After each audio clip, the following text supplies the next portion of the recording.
মধ্যপ্রাচ্যে মার্কিন ইসরায়েলি বিশ্ববিদ্যালয়ে হামলা চালাবে ইসলামিক বিপ্লবী গার্ড। শিক্ষক শিক্ষার্থীসহ সবাইকে ১ কিলোমিটার দূরে সরে যেতে বলেছে তারা। দর্শক, আন্তর্জাতিক সংবাদে স্বাগত। শুনছিলেন শিরোনাম। আমাদের বিশেষ প্রতিবেদক সাইফুল ইসলামের তথ্য ও ভিডিও চিত্রে এবার বিস্তারিত। আপনাদের সাথে আছি আমি সাদিয়া সুলতানা।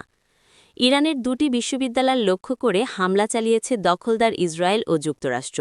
এ হামলার জবাবে মধ্যপ্রাচ্যে অবস্থিত তাদের বিশ্ববিদ্যালয় লক্ষ্য করে পাল্টা হামলা চালানো হবে বলে জানিয়েছে ইসলামিক বিপ্লবী গার্ড।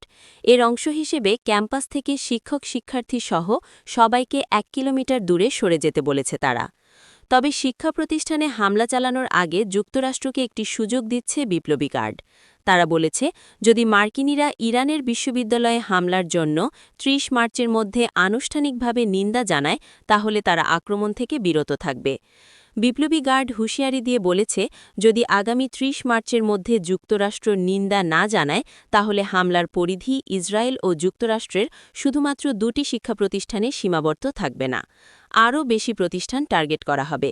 আজ রোববার ২৯ মার্চ দেয়া বিবৃতিতে বিপ্লবী গার্ড বলেছে, যেহেতু ইরানের দুটি বিশ্ববিদ্যালয়ে হামলা হয়েছে, তাই তাদের প্রতিষ্ঠানগুলো এখন আমাদের বৈধ টার্গেট হিসেবে বিবেচিত হচ্ছে।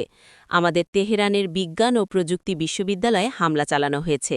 বিবৃতিতে বিপ্লবী গার্ড বাহিনীটি বলেছে, যদি যুক্তরাষ্ট্র তাদের বিশ্ববিদ্যালয়ে পরবর্তী আর কোনো হামলা না চায়, তাহলে তাদের মিত্রদের অবশ্যই বিশ্ববিদ্যালয় এবং গবেষণা কেন্দ্রগুলোতে হামলা থেকে বিরত রাখতে হবে। সংবাদ মাধ্যম CNN এসব তথ্য জানিয়েছে।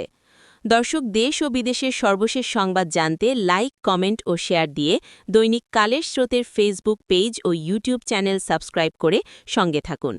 ছিলাম আন্তর্জাতিক সংবাদে। আমাদের সাথে থাকার জন্য ধন্যবাদ।